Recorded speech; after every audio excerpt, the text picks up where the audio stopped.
Good afternoon, everyone, and welcome. My name is Melissa Mueller, and I am DWDC's Program Specialist, and I am joined today by my colleagues, Kelsey Goforth and Amanda Coventry-Barrage. Before we begin, I want to acknowledge that while we are meeting virtually, the land Dying with Dignity Canada is the traditional territory of many nations, including the Mississaugas of the Credit, the Anishinaabe, the Chippewa, the Haudenosaunee, and the Wendat peoples, and is now home to many diverse First Nation, Indigenous, Inuit, and Métis peoples. We also acknowledge that Toronto is covered by Treaty 13 with the Mississaugas of the Credit, and we invite and encourage you to do your own research regarding the various treaties, in particular the land which you are meeting on today. And I am thrilled to welcome you to another session of Dying with Dignity's End in Mind webinar series. Throughout this series, we aim to provide you with information and key takeaways on end-of-life care and choice, and how Canadians can better navigate their healthcare decisions. The first Sunday after Labor Day was Grandparents' Day, and to commemorate this special day dedicated to family, we wanted to hear from our supporters about how they've taken charge of their health, the loved ones that supported them, and how it's changed their life for the better. And we encourage you to share this webinar with your family members, and we hope that we have many generations of families here today with us to learn and reflect together throughout this webinar. And before we get started with today's webinar, I'd like to go over a few housekeeping items. Everyone on the call today is muted. However, there will be opportunity to submit questions. To do so, please type your questions into the question bar on the Zoom side panel, and we will read them out for you at the end. Please try to keep your questions as concise and clear as possible. While we are going to try to get to as many questions as possible, unfortunately, we may not get to everyone. And so if you have outstanding questions following the webinar, or questions that are quite personal in nature, please contact us at support@dyingwithdignity.ca, and we will be sure to follow up with you individually. We will also be sending a post-webinar survey that will pop up on your screen after the webinar. It will give you the opportunity to share your feedback, and the session is being recorded, so you will be able to watch it again later, and so there's no need to take any notes. So for today's agenda, for today's webinar, we're first going to be hearing from our supporters about their journey with advanced care planning. And we want to thank everyone who took the time and effort to complete our survey and for sharing your story. We truly appreciate taking the time to do so. And for the second part of today's webinar, we are going to be speaking with Dr. Robert McDermid. Dr. McDermid completed his medical degree at the University of British Columbia in 1997, followed by residency training at the University of Alberta and a cardiac ultrasound fellowship at Vancouver General Hospital. He is an intensive care physician, the former site medical director of Surrey Memorial Hospital, and the current chair of the Health Authority Medical Advisory Committee for Fraser Health. Being both a frontline clinician and administrative leader has tested his resilience, taught him humility, and highlighted for him the importance of servant leadership, self-compassion, and self-care. He believes that healing occurs at the intersection of the art and the science of medicine, and that being able to talk compassionately about death and dying is the key that puts care into healthcare. So thank you and welcome, Dr. McDermid. We look forward to speaking to you today as part of our webinar. And for now, I'm going to pass it over to Kelsey to get us started. Thanks so much, Melissa. So as Melissa mentioned, we did have a lot of contributions coming through for with your stories and your sharing of your experiences. And the first person that we're going to talk about is Kay Faith, who is from Toronto and sent in the story about how she acted as a substitute decision maker for her father. So we'll move along to the next slide to hear a bit about her story.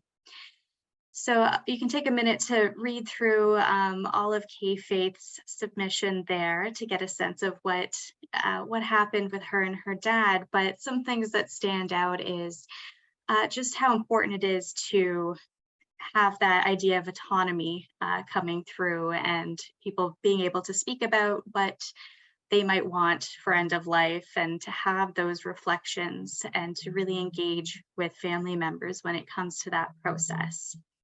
So she gets into that in detail, and you'll see that she's also a bioethicist. So she has some additional experience in her work life as well that contributed to her personal experiences too. So we'll go along to the next slide, and this gets into a bit more about the details with her and her father, and how it did take a bit of time for the healthcare team to have some of those conversations about end of life. And it was on his third admission that there was a more intensive conversation that went through what her dad wanted for end of life. And at that point, those decisions and those wishes were then put into his medical chart. So we're super grateful for that story being shared, and she gets into some additional details here from her work life, and people asking the questions about what would your person, your loved one, want in such and such circumstance.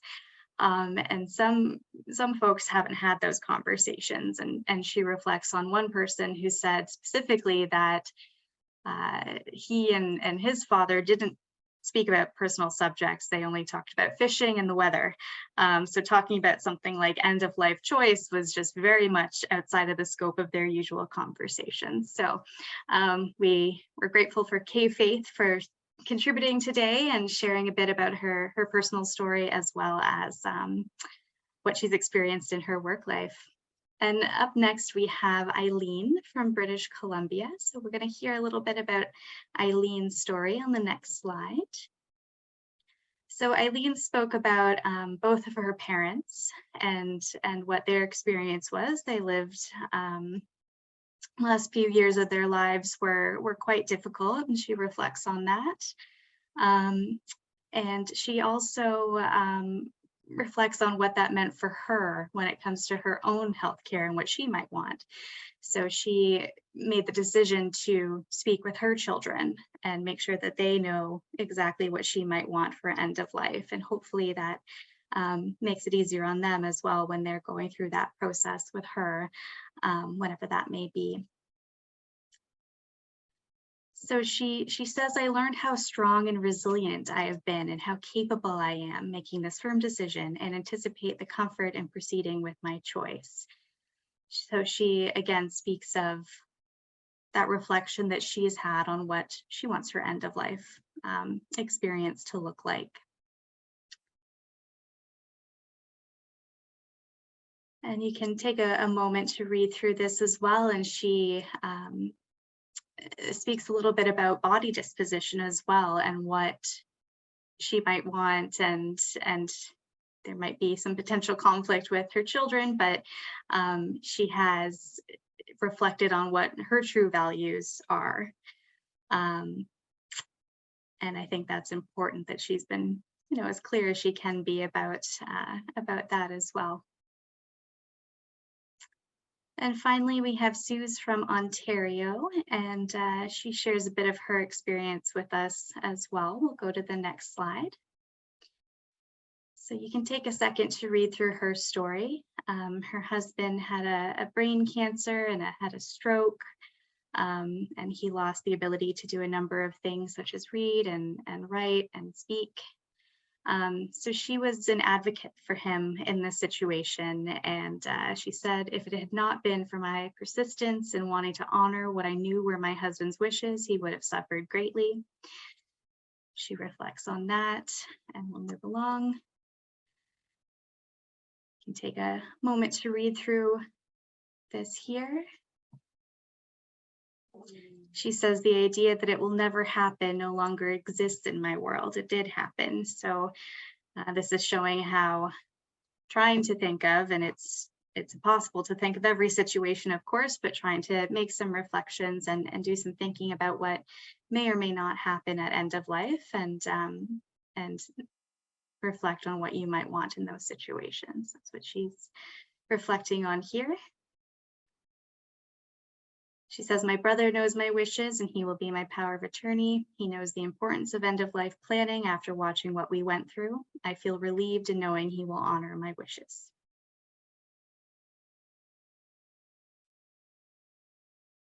And she brings up MAID and advanced care planning. And of course, as many of you know, you can't request MAID through an advanced care plan currently in Canada, but she does speak a little bit about that and some of the work being done around that piece of legislation.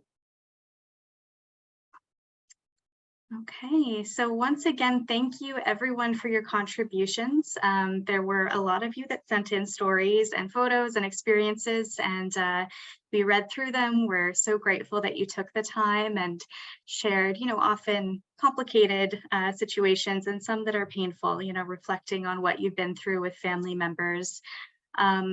You may see more of these stories coming up in future sessions, so do look for that. We're so grateful that people took the time to share, and we want to make sure that we can continue to contribute their voices to the dialogue around advanced care planning and end-of-life choice. So we're going to move on to the next part of today's session, which is the interview portion. Melissa shared a bit about our speaker, Dr. McDermid. So to get us started, I was wondering if you could tell us a little bit more about your experience and specifically what inspired you to work in critical care. Thank you, Kelsey. It's kind of interesting. When I was in medical school, I thought I wanted to be a neurosurgeon.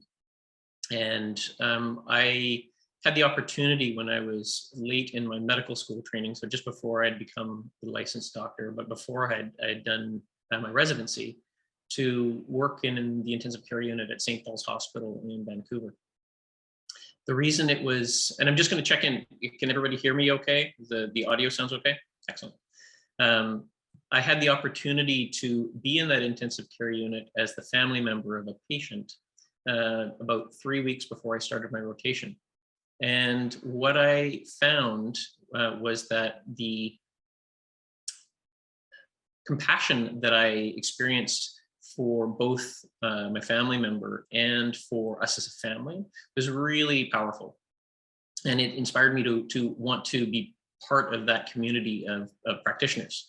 It was a really interesting experience to be on the receiving end of healthcare in that capacity. And so I think it was at a time when I was struggling with, do I want to go into neurosurgery? Do I want to do another specialty? And then this thing landed on my lap, which was this horrific experience of a family member getting terribly sick.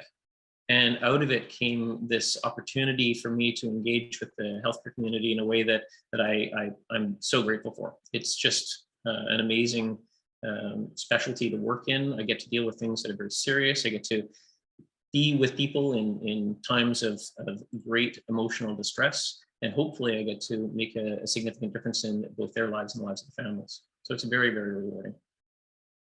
Thank you for sharing that. And I think we hear those stories quite a bit, people having something kind of come out of left field that changes the course of their life or their career, or whatever path they were on. And sometimes those things are because of something very, very difficult and as a result very, very life-changing. So thank you for sharing that with us.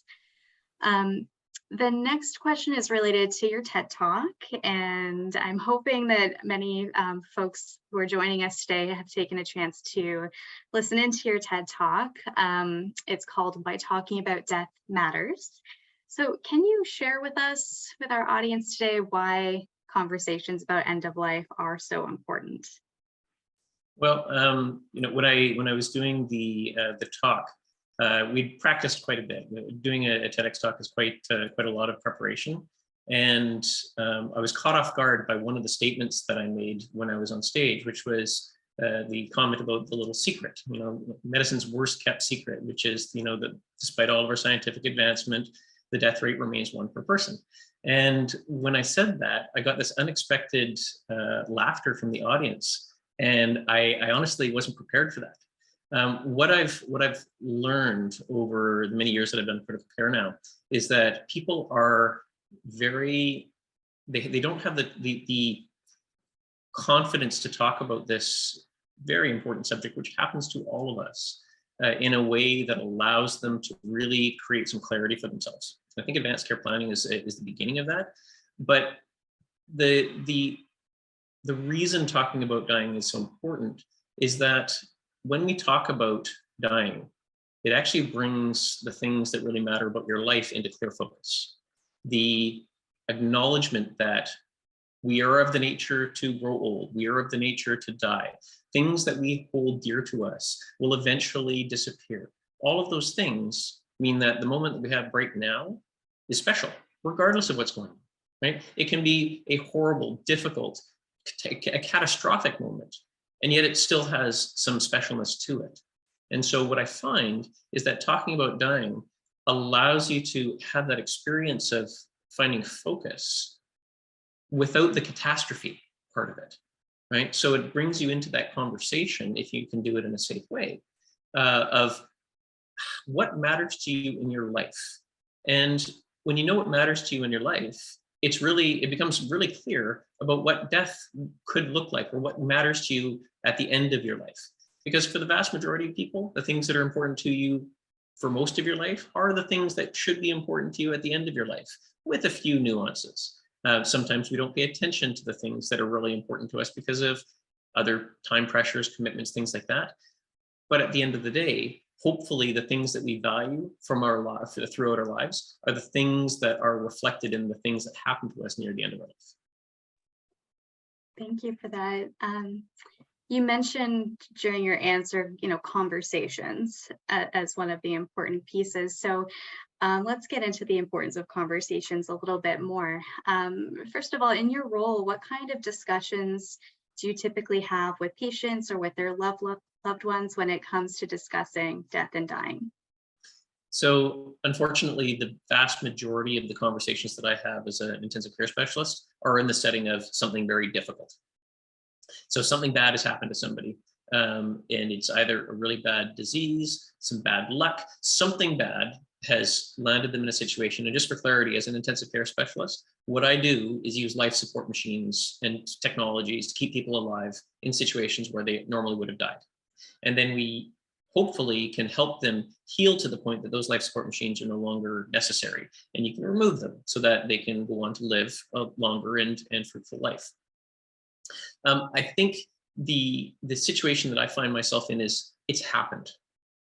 And now we're having the conversation around how do we manage this situation? How do we respect the things that are important to this person who is in the ICU and on life support? And it's almost always not the patient themselves. It's almost always a family member, a friend, someone who we've identified as knowing this patient, because without that knowledge, I'm just doing things to people rather than trying to do the things that matter to them and for them and with them.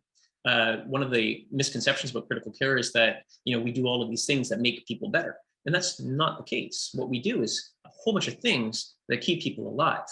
And the reality is all of the hard work of healing is the patient's work to do, right? Their bodies have to have the resilience and the capacity to heal to the point that they don't need that life support machine anymore, or those life support technologies anymore. Knowing what kinds of things are acceptable to the patient in the moment, and knowing what kind of outcomes are acceptable to the patient after critical care are really important elements of that conversation that I have. I don't tend to get into a lot of the details of which machine should I use, because that's what I went through all of my training to do. But knowing what's important from the patient's perspective as an outcome, and having the knowledge in the background of what things are likely and not likely to occur, knowing that I don't have a crystal ball and I don't have an ability to predict the future perfectly. If I did, it would be a lot easier job. But the reality is, having a sense of where we are now, what the possible outcomes are, what the likely outcomes are, and how do we honor the patient's wishes in those decisions around what do we do at this moment are really the goal of those conversations. Thank you. I think that gives us a good picture of what things look like for you, and what sorts of situations you find yourself in as a clinician in that space. So you speak about the importance of having somebody who really knows the patient and talking about, what outcomes would be acceptable to them. So one of our hopes of this webinar and many of our other webinars is that people attending can hopefully walk away with some tools to help with conversations about death and dying with those who are closest to them. So is there anything that people should keep in mind when they're having those conversations? Absolutely. To be honest, so since I did that talk, I've had so many people ask me, can I talk to you about dying and what it might look like? It kind of came out of the woodwork as people started to recognize that this is something they wanted to talk about. I think one of the most important things to focus on aren't the details, right? It's really about what matters to you. So when you're approaching a conversation about dying, what it's really about is getting to the things that matter to you in your life, rather than the things that matter about the death experience per se. There's a lot of things that aren't controllable in a death experience. You don't know when it's going to happen necessarily if you don't have a MAID plan in place, for example. For most of us, we don't know when it's going to happen. And that's both a blessing and a curse, right? If I knew when I was going to die exactly, it would change the way I approach life. It just would. And so the uncertainty around not knowing when it's going to happen actually creates opportunity for a lot of people. And so the conversation itself, it's important to reflect on the things that matter to you in that conversation. It can be a very uncomfortable thing to talk about. Most people don't like talking about it. And so if people are approaching these conversations with families and friends, even my parents approached me about it a little while ago, and I was like, I don't want to talk about it, right? Not right now. It's very uncomfortable. So knowing that it's uncomfortable is probably the most important thing for people to recognize. It is a universal human experience, I think, to be uncomfortable about death. Now, when you approach it, if you approach it from the perspective of, I really want you to know what's important to me. Like, I worry about death and dying, and I want, if that situation occurs where I'm not able to speak for myself, for you to really know what matters to me. You might need to set aside some time. You might need to actually schedule it into a meeting, because people will need to prepare themselves for that as well. It's a big undertaking. But sometimes the opportunity just presents itself, and you can have that kind of discussion over dinner. It's not about dying. It's about what matters in life, and how do I live the fullest, most complete, most productive life, right up to and including the end of my life. I'll take one step back. There are a couple of things that I think are really important in the conversation, and it doesn't need to be part of the same conversation around what matters, but there's some practical things that people need to know. And I don't know if we'll get into this in the rest.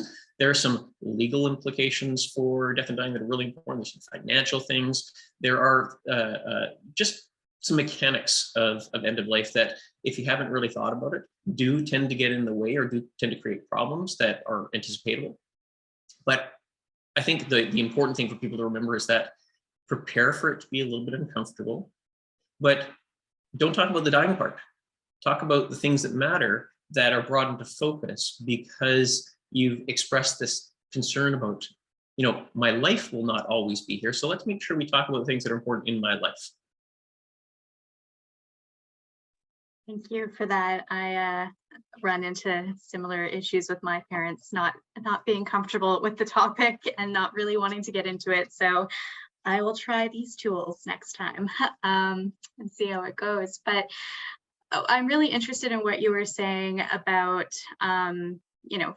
conversations about death, or thinking about death, and zeroing in on what's important in life, what those important things are, or values, or wishes. Do you have any examples of what you've experienced in your career when it comes to this? Oh, there's so many.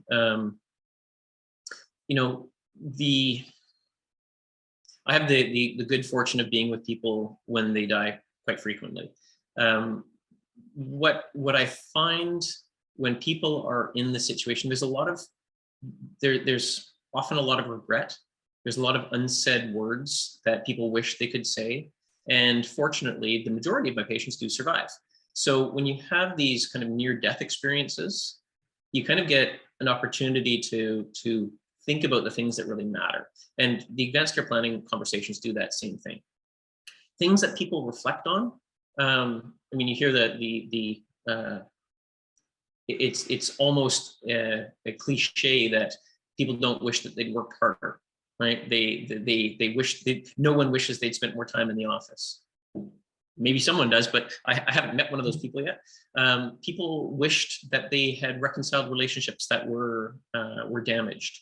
In the moment, people's attention tends to focus on a very small number of people that they're very close to, their immediate family, very close friends. They want to know that those people are okay, to be honest.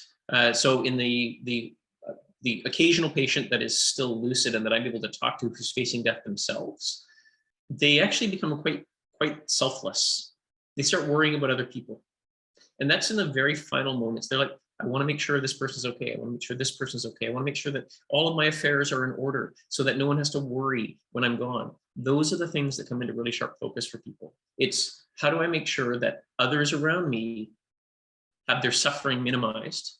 How do I create something that transcends myself, that lives on beyond me? Because I don't necessarily want to be remembered, but I want to have found some meaning in the things that I've done throughout my life that exist beyond my death. For those that are left behind, I think the experience of seeing someone create a transcendent legacy as they die reduces a lot of fear around death and dying, right? So if they can do it, so can I. And because it's coming for all of us at some point, the comfort that comes with knowing that death can be calm, death can be peaceful, can be beautiful. That's a bold statement to make. The fact that death can be beautiful and is inevitably going to happen to us actually creates a lot of peace for myself. So I think that to kind of summarize, the things that people experience when they have those conversations are the beginnings of a sense of transcendence, right? It's more than me. It's the impact that I've had in people around me. Those are the things that people tend to focus on and tend to concentrate on. So it seems like we'll have some people who are having those conversations with people, they're reflecting and they're really honing in on what's important and what isn't, and what can be kept or left behind as they approach end of life. Can you tell us about any examples when that hasn't happened, and what's the impact when people maybe don't approach those conversations, don't have those personal reflections or reflections that they share with others? What does end of life look like more often in those situations? Well, I don't think it's very cut and dry. I think it's very individual. So some people, even if they haven't had the conversations, they have enough of a relationship with the person and they've had a strong relationship with people at the end of the day that they are able to reconcile the death with things that matter in their own lives.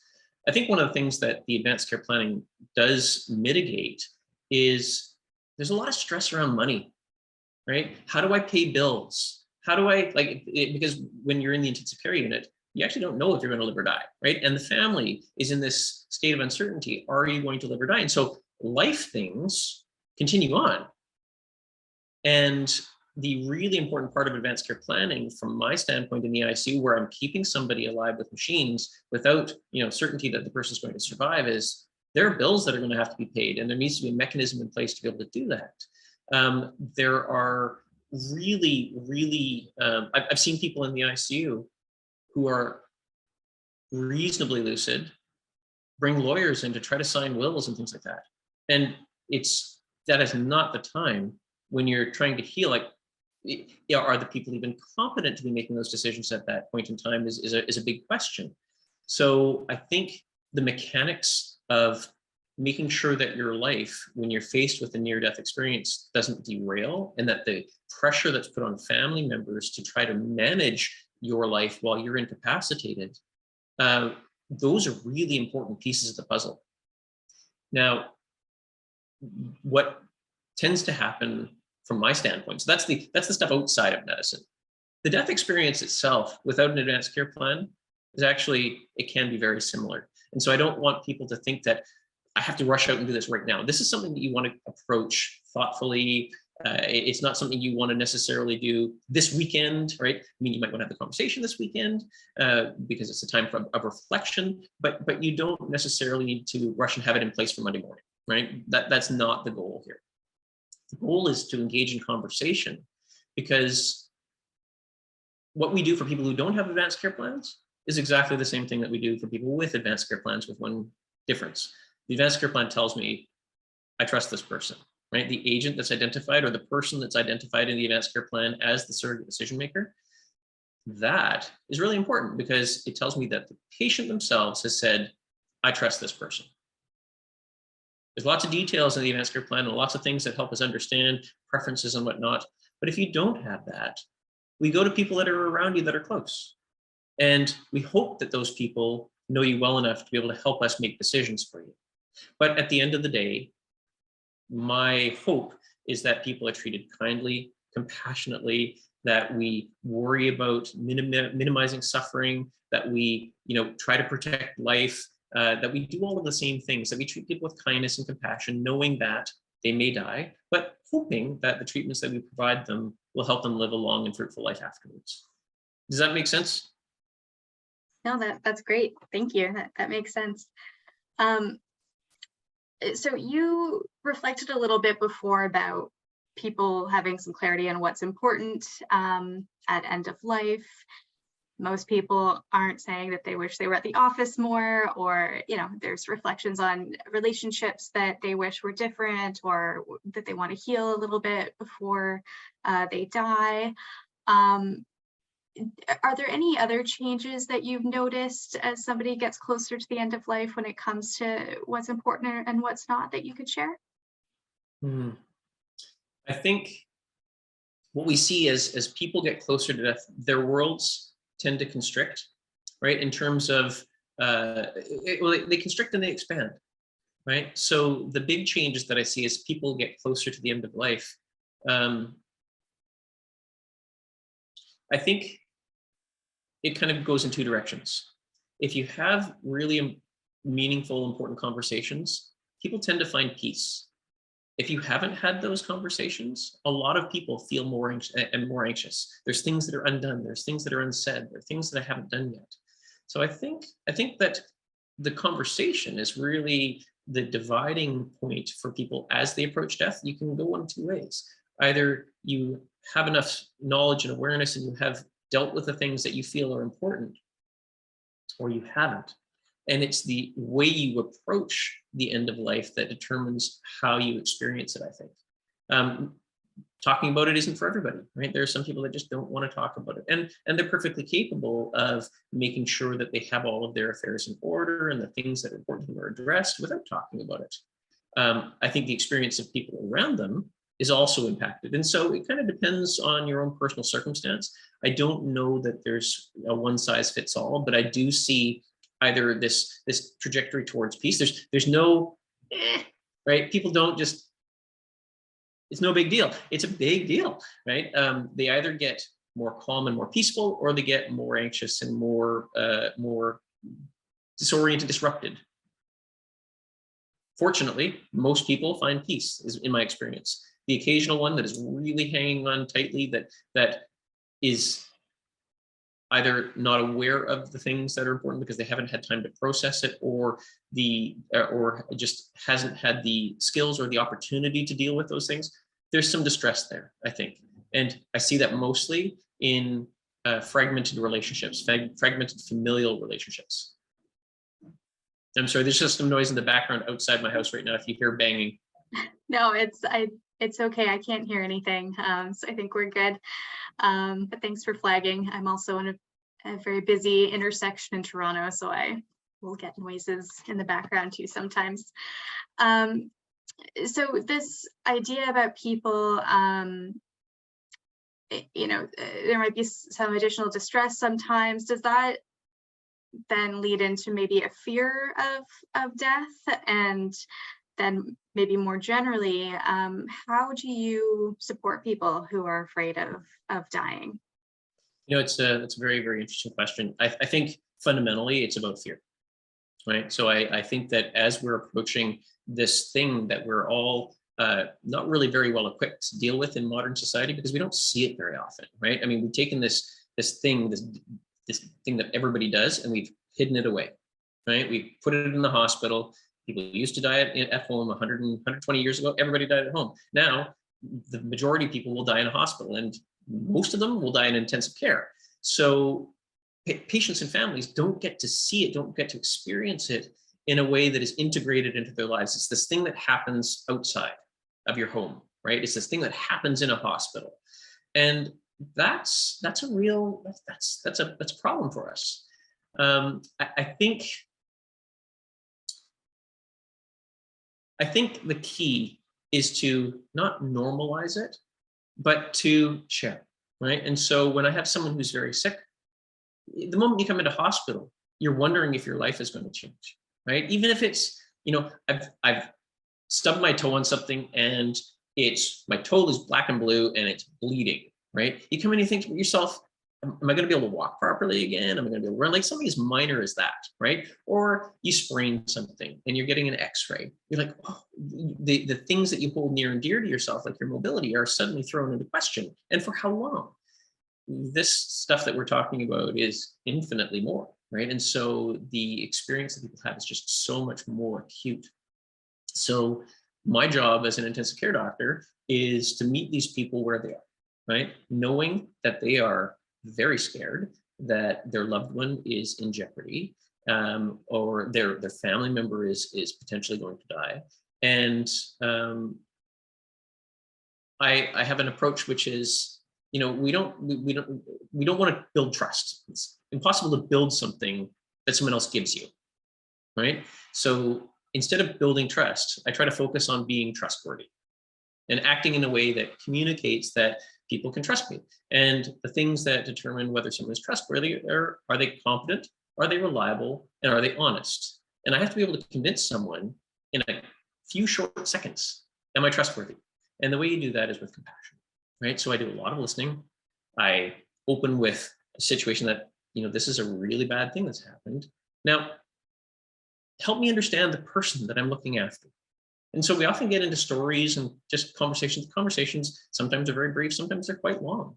But knowing who I'm treating helps me help them. And it also starts the healing process because I start to understand the person that I'm treating. I think at the end of the day, healthcare is about caring. And so when you end up in the hospital, if I just treat you and I give you a pill or do stuff to you, there's no healing in that.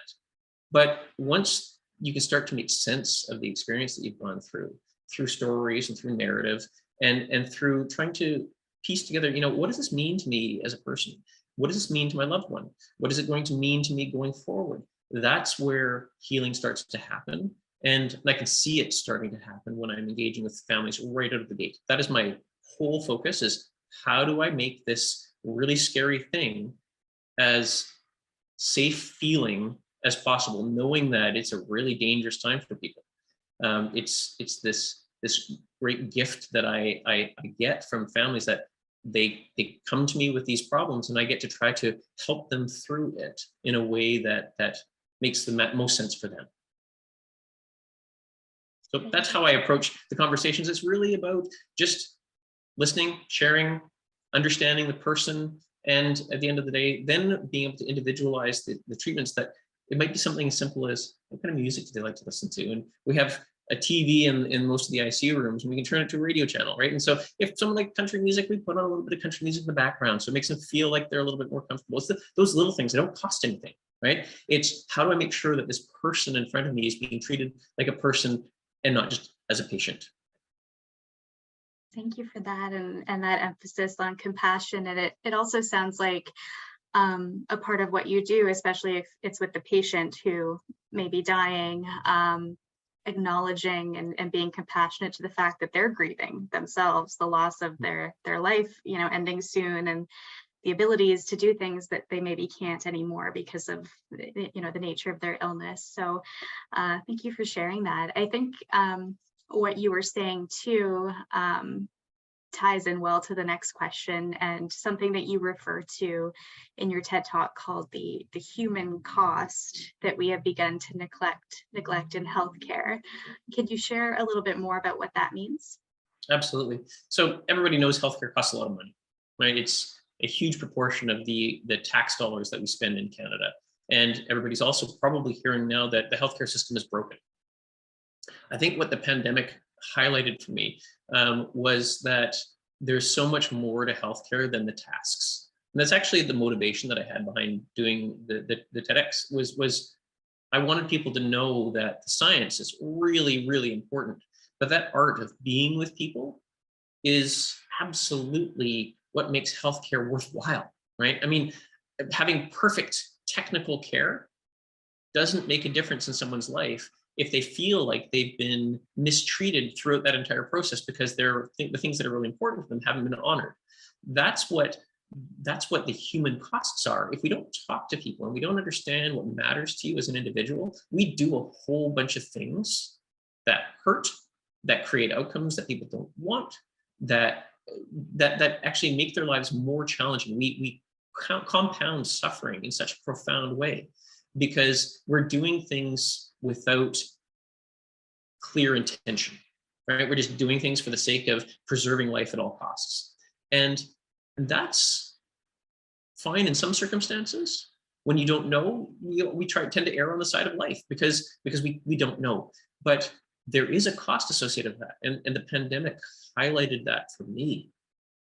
The inability to communicate with patients clearly and easily when we had to wear all of the gear, and we still do, right? And actually, on the weekend, just as a quick aside, I was on call last week and I had to wear my protective equipment, and it was so tight, and I had so many patients that I had to wear it around that I actually got the breakdown of the skin on my nose. That's a human cost, right? And here I am. I was like, on Monday, I was like, oh my God, I hope this scab on my nose heals because I'm going to be on a webinar on Wednesday afternoon, right? I'm being a little bit facetious, but the human cost of all this stuff, it's a barrier that we put in front of us and between us, and it makes it hard to have these conversations. The pandemic manifested, or it was very clear that the pandemic unmasked, no pun intended, that part of healthcare. When you can't communicate with people, we compound suffering. And I think patients died from loneliness. I think they were afraid. I think people, when they're by themselves, and this is what happened in a lot of patients' cases in the early phases of the pandemic, when we didn't know how to deal with their infections, we didn't know where the risks were. Patients spent a lot of time alone. I mean, we tried to use FaceTime and we tried to create digital ways of being in the room with them, but they spent a lot of time alone. And I think that social interaction is one of the 5 pillars that I use in the ICU around that really promote healing. And I can just share those with you quickly. I think people need to sleep, people need exercise, and exercise can be as simple in the ICU as breathing on your own, right? We're not talking running marathons. We're talking about retraining muscles to breathe. They need good nutrition. They need to learn how to tolerate distress. And medications are part of that. But how do I tolerate the suffering that I'm going to experience that is an inherent part of this process? And how am I connected to the people around me so that I don't feel like I'm going crazy in my isolation? That's one of the functions, I think, of small talk, is that you say good morning to someone, they say good morning back, and you say, okay, I'm still a human being that people recognize, right? I mean, if you were ignored, you start wondering, like, am I here? Why aren't people interacting with me in a reasonable way? I think that the human cost of healthcare is really clear when we don't have that connection. And I think we're seeing that in the burnout rates right now. When medicine becomes transactional, I come and I do this thing to you, I give you these medications, I'm turning you in your bed now, it's time to get up and do these exercises, but we don't engage with the person. All we do is inflict suffering. We don't understand the meaning behind it. And so it's difficult for the patient because they don't understand why these things are happening, and they don't understand that they're a critical part of the healing mechanism. And the healthcare providers just get devastated by it. Like we although it's very difficult to want to engage with difficult things like death and dying, when we don't, the consequence of that in the long term, I think, is that you just lose the joy that you feel in coming to work and helping people through difficult things. And if you're just inflicting suffering, it becomes soul destroying. And so the ability to have these conversations with people actually is the antidote to burnout, right? You don't burn out. You don't develop what's called compassion fatigue from caring too much. And I've heard a very interesting concept around the human cost of healthcare and the idea of this thing that maybe people have heard of called compassion fatigue. I worry about that term a lot because compassion fatigue sounds like you can run out of compassion, right? If you give too much, you're going to run out of compassion. And I actually think it's the other way around. I think you get compassion fatigue because you're fatigued rather than you've run out of compassion. You've run out of compassion when you are fatigued. So it's about the environment that you're in. To be honest, when I engage with something that's really, really hard, something that's really emotional, when I'm tired, I actually get recharged. So I think the ability to engage in these conversations is good for patients. It's good for healthcare providers. It's good for families. It actually saves money because we stop doing some of the things that people don't actually want done to them that cost a lot of money. We can focus on the little things that actually make a bigger difference for people. That human cost dwarfs all of the financial costs, though, because I have this great passion for our healthcare system. It's in a lot of problems. It has a lot of problems right now, but I really believe in it. I want it to survive. I want it to be this thing that people trust. And it really comes down to the caring part. If we don't have the opportunity to care in healthcare, then people suffer. And that cost is just astronomical. Thank you so much for that. And as mentioned earlier in the session, if you haven't checked out the TED Talk that Robert does, please take a look at that. The link is available, and I think we sent it out when we first promoted this webinar. But if you have any trouble finding it, just let us know, and we're happy to circulate it again.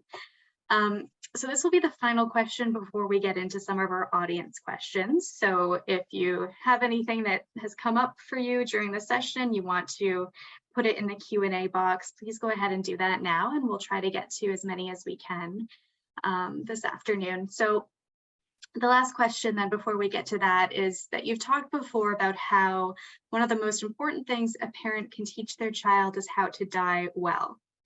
So just as a bit of a takeaway for our audience, how could a parent or a grandparent teach their loved one about dying? How can they teach them? That is a really difficult question because I think it's so personal. I think what I learned from my grandmother was that I didn't need to be afraid of dying. Not everybody was scared. And she was one of those people. Knowing that every time I see a patient who's dying, I know that there is an opportunity, may not pan out, but there's an opportunity to reduce the fear of dying. Every interaction with another person is an opportunity to create a positive impact on their life, in their lives. I think that the ultimate fear that we all have is the fear of death. And if we see somebody die quietly, peacefully, comfortably, and on their own terms, and when I say on their own terms, it doesn't necessarily mean that they have planned it. It could be on their own terms, just in an environment that honors the things that are important to them. When you see that happen, you realize, maybe that can happen for me too. And so you don't approach death with this absolute sense of fear and distress. It can actually be beautiful if it's done thoughtfully. And so I think knowing that, the impact that can have on the people around you, knowing that death doesn't have to be terrifying, actually creates a lot of calm. And so knowing that you can die well is actually the message that if you pass that on to your children and grandchildren, that dying well is actually, it's a skill, right? It's a process that you go through. It's a way of honoring your own life. And this is the gift that I'm giving to you, that I can die peacefully, and I can die knowing that all the things that I need to sort out in my life are done, that my loved ones will be looked after, that I'm not going to create more suffering than is necessary in dying. Those things create peace for the people around me. I think it's as simple as that. Knowing that death can be beautiful is a really important thing for everybody to know. It might not play out that way. It might not play out that way, but at least the possibility exists for it. Thank you for that. And I like what you alluded to early on in your answer as well about, there's no cookie cutter good death. It's going to look different for every person, but the important part is, trying to get there, whatever it is, trying to get as close as we can. But everybody's experience is going to be different. Everyone's going to have different preferences. And like what you were saying early on too, what's important at the end is going to maybe look different from person to person as well. So Absolutely. Great. So we are going to open it up to some of our audience questions. So some of these came in before when folks registered, which is great. Please continue to do that if you're registering for our sessions. We love to get your questions ahead of time as well. And then we have some coming in live. So we'll just see what we have here.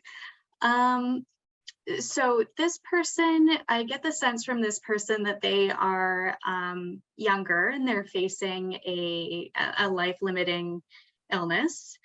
And they're wondering if there are any special considerations for having conversations with older people. So maybe a younger person having a conversation with their parents about the fact that the younger person is likely going to die quite soon. Is there a different approach that should be taken, or different considerations when it's a younger person speaking about their own death to somebody who's maybe quite a bit older, or a parent of that person? That's a very, very important question. And so I'm an adult intensive care doctor, and I know that the experience of some of my pediatric ICU colleagues is different than mine. So the vast majority of what I do is end of life at the end of life, as opposed to end of life early on. Now, I do have patients whose parents are still alive. I deal with everybody who's over 18 years old. So I do have children sometimes dying, and I can tell you that one of the things that's been very difficult lately has been the overdose, the toxic drug crisis in Canada and in BC. We see a lot of young people ending up having severe brain injuries and dying as a result of overdoses. Not the same thing, obviously, when you're talking about advanced care planning, but I think the things to realize about the death of a parent is that when a parent dies, you're losing your past. When a child dies, you're losing your future as a parent. And that's loss of legacy. It's a different experience. Parents aren't supposed to outlive their children. I mean, I'm using that facetiously, but that's not the usual experience. And so there are some subtleties around younger people dying that are important to frame conversations and understand. And I think that's an important one. When you're talking with people about your own death who are older than you, they will, first of all, see their own death in that. But secondly, if you are a child of that person, the conversation will bring up sometimes the sense parents will feel, have I failed in my mission to keep my child safe? Like, even if it has absolutely nothing to do with anything that they have or have not done, those kinds of feelings will come up. Why, as a parent, was I not able to keep my child safe from this thing? those kinds of feelings will arise, and I think it's important to address them. But at the end of the day, it's a conversation around what matters. So there might be subtleties. Context may become important, and you may need to address that parent-child relationship as opposed to the child-parent relationship, because the person that's experiencing the end-of-life conversation, or that the end-of-life conversation is the focus around, is actually it has different conditions associated with it. But it might be an opportunity to explore both directions, to be honest. And I hadn't actually considered this before. I'm just thinking off the top of my head right now that in that conversation, it might actually be a way of really bringing yourselves together. Like, let's talk about the things that are important for all of us, right? Because even if that child does have, or the young person does have a plan in place, the older person might die before that, right? And so the things are so uncertain in life. I think it's an opportunity to not only consider the framing, but also maybe it's an opportunity that I'm considering this, and maybe this is something we can talk about so that, we can all make sure that we don't suffer unnecessarily when we approach the end of our lives. I think it's a beautiful question, and it's a wonderful, wonderful question, and it just brings up, every time I go to work, every time I get asked these questions, I learn more. Right? These are such deep, meaningful conversations that people have. It's such a privilege to be able to speak my mind about these things. So thank you. No, absolutely. Thank you for your answer. And I think, what you said about the death of a child, translating to the loss of legacy, that feeling of loss of legacy for the parent, and losing that innate desire to protect your child through anything, and how that might impact the whole experience for everyone. That's really interesting as well. So there's another question, another one that's about specific, situations that people might find themselves in, and this is how to talk to somebody who's been recently diagnosed with a dementia diagnosis, and how I'm assuming this is how to talk about end of life with the person with dementia, and what their wishes might be in the event that they lose capacity. But if the person who asked is on the call and wants to clarify, you're welcome to type that in. But working off of that assumption, at least, are there any specific tips or anything that people can do to raise those conversations with loved ones? That's a very difficult question, because one of the challenges with dementia is that the person that you are slowly fades, right? That's my grandfather became demented in his very final days, and fortunately the process wasn't terribly long, but it was noticeable. And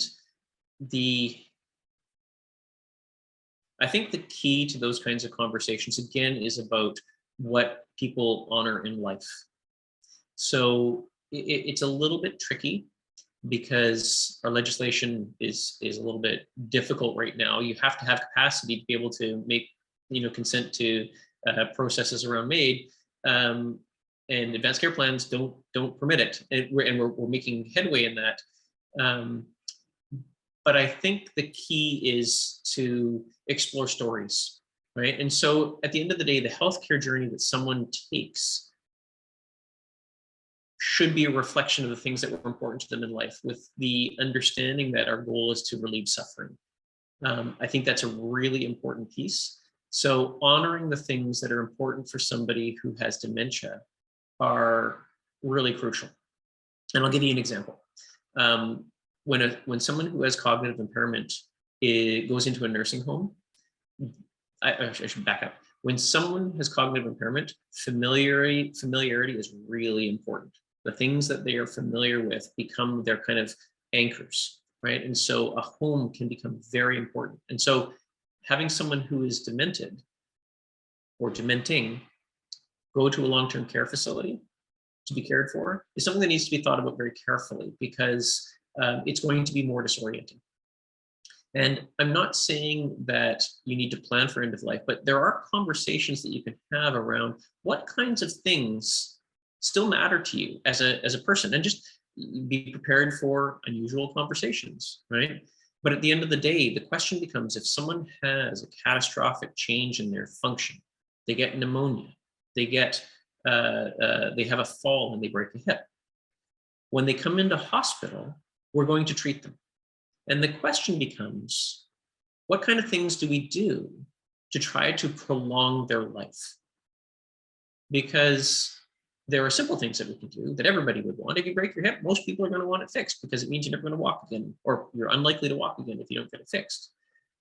But if you have a blood clot and your heart stops, doing CPR on someone whose cognitive capacity has gone downhill, you're not going to be able to necessarily explain to them why you're doing these things to that person.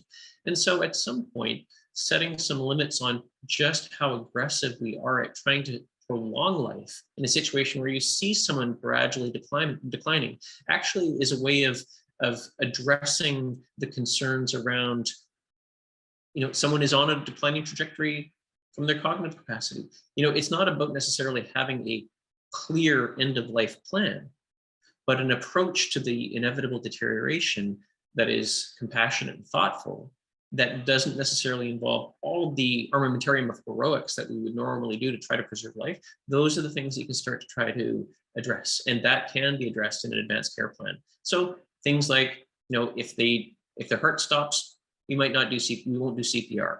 We know that the outcome from CPR, about 10% of people will survive, and 20% of people will survive, and of those, 50% of those people will have brain damage, further brain damage. Maybe we don't do those kinds of things to people who are dementing, because we know it's really important for them to be in their home. That is something that they have valued. They've lived on a farm, they've done their yard work, and they are, old and dementing, but that their experience of life is the joy that they feel arises from them puttering in their garden. When a catastrophic thing happens, maybe we just set limits on the things that we're going to do to prolong life, and instead focus on relieving suffering, but also not creating a self-fulfilling prophecy. Still treating things medically, allowing people to the opportunity to improve, should their bodies allow it and should the situation allow it, supporting them with food and medication, or the things that they would want to have in their lives. And then seeing what happens, keeping an open mind, and hopefully wearing a little bit of rose-colored glasses so that you don't necessarily create a self-fulfilling prophecy of, I think this person's going to deteriorate, and then not doing things that might help, that or involve minimal suffering, like maybe antibiotics, or maybe getting someone up out of bed to mobilize them so that they don't get pneumonia, those kinds of things. I think that's probably the key with people who are losing capacity, is to honor the journey that they take in healthcare in a way that respects them as a human being, doesn't inflict unnecessary suffering, doesn't necessarily prolong life at all costs, and allows them to maintain the things that have been important to them for as long as possible. And maybe that's being at home, maybe it's not, maybe it's relationships, maybe it's not.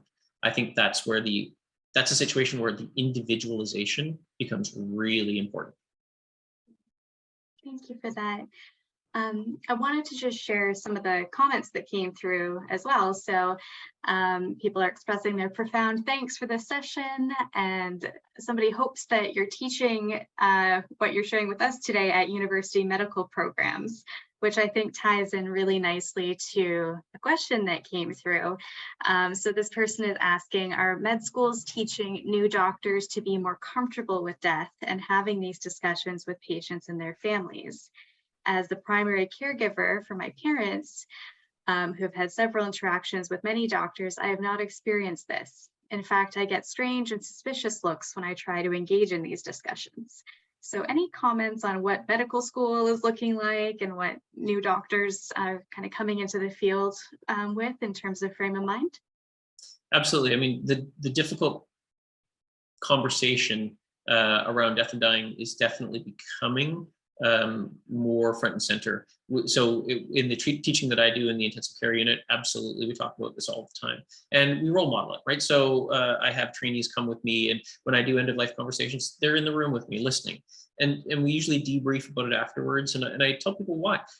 One of the interesting things about the way I approach these end of life conversations is almost like a cup of tea conversation. It's like, tell me a little bit about your mom, right? Tell me about what's important to her.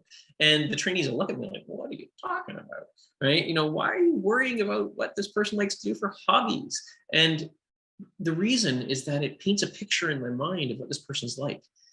That helps me understand the things that I should be and should not be doing with my life support machines, because I know enough about outcomes, at least what the likely outcomes are, and what the consequences of using these technologies on people are likely to be. Seeing me model that hopefully gets trainees to start asking the same questions. And the benefit is I actually know a little bit about the person that I'm caring for. And I'll give you a brief example. I looked after someone who was in their late 80s who was really fit. And I thought, wow, like this person is like a monster. He's still very muscular at 80 in his 80s. And I was like, how did this happen? He ended up having pneumonia and ended up in the ICU. And it turned out he was an Olympic rower, right? And so it changed from I'm looking after this 84-year-old person to like, I've got an Olympic rower that I'm looking after, right? It humanized the person that was in the bed and actually helped me understand the things that were important to them. His physical health was super important. So there are things that we didn't do as a result of knowing the person. In answer to your question, yes. These are things that we're trying to focus on in medical schools and in residency programs. We're trying to role model it. I feel very passionately about this. And from what I understand, my TEDx talk is now being used as part of the curriculum for when people come into my health authority for, just reminding people that talking about these things matters. We also have been working very hard to try to communicate with patients. The difficulty, and I'll be perfectly honest with you, is when you have these conversations in the heat of the moment, you got to be really careful with them, because what we don't want to do is assault people with, do you want us to do everything? Do you want us to do everything? Do you want us to do everything? You need to have the conversation in a safe, sensible, compassionate way. And the goal is to engage. The goal is to build trust. And I use that phrase, it's to be trustworthy. I want to honor the things that matter to you as a family and to you as a patient. That's the goal of the conversation, not to fill out a designation, CPR, yes, no.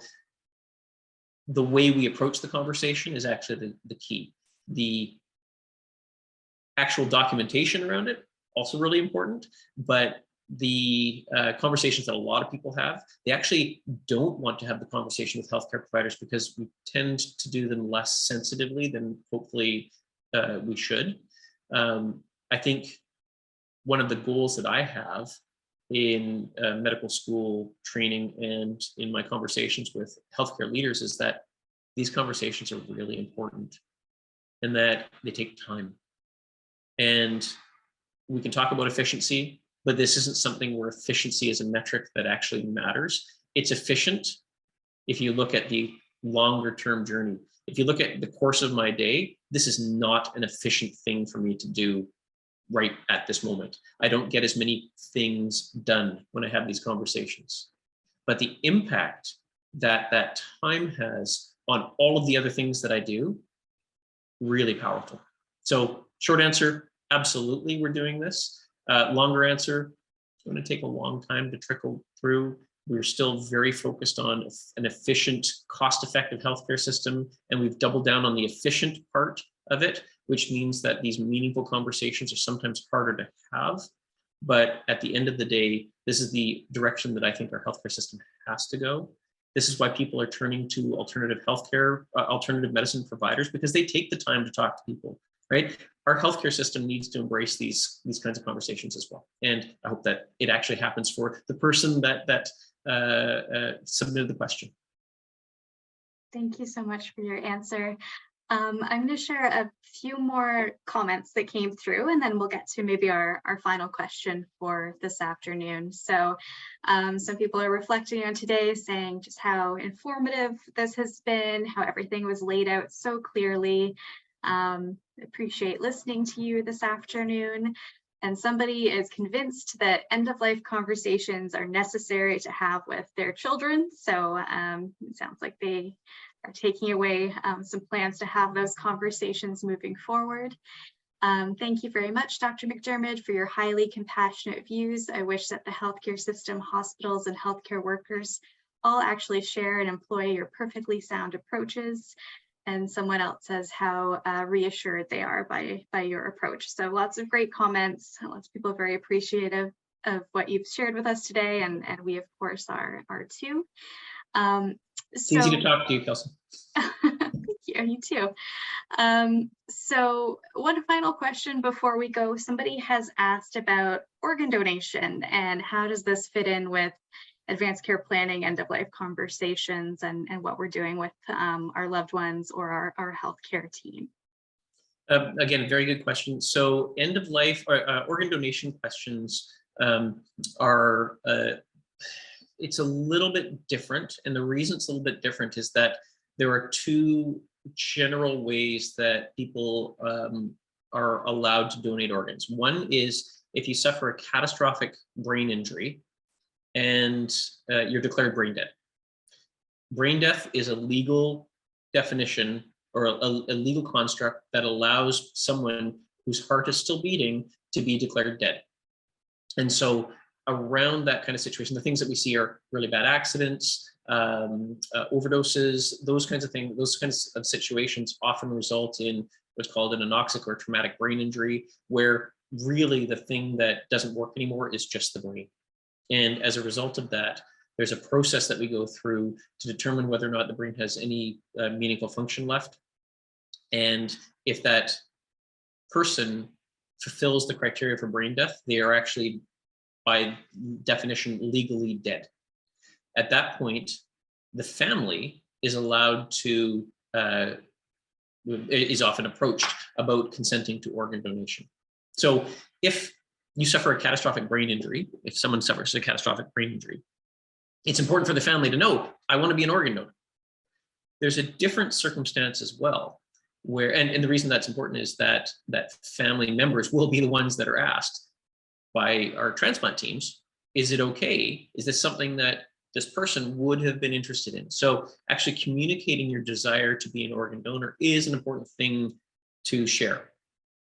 The other way that's becoming slightly more common is by far it is a far less common approach, but something called donation after cardiac death is starting to happen, where we actually have someone who is on life support, that we stop life support and wait for the heart to stop, and then wait for a certain amount of time afterwards to declare the person dead, and then can proceed with the organ recovery process. That's a totally different process because there's a lot more complexity to it. You have to approach families differently. So I think that the short answer is, if you want to be an organ donor, that's a gift that you want to give the world after you die, make it really clear that you want that. The mechanics of it, it'll depend on where you live. Brain death is very straightforward, but the donation after cardiac death is something that is being worked on actively in healthcare, because we know that there are people that want to donate that aren't brain dead. But if they suffer, a catastrophic life-ending or life-altering illness where they're never going to recover, they want something good to be able to come out of it. Communicate that desire to your loved ones, so that if you find yourself in that kind of situation, that desire can be communicated to the healthcare team. And I won't say that we always want to try to honor that wish. There are times when we can't, because someone might have an active cancer or they might have an active infection. There are situations where you can't actually donate organs because the organs just won't be appropriate or salvageable in the circumstance that you find yourself. But if it's something that you really want to have as a legacy for yourself after you die, then it's something just to make sure that your family knows, so that they can communicate that with your healthcare team.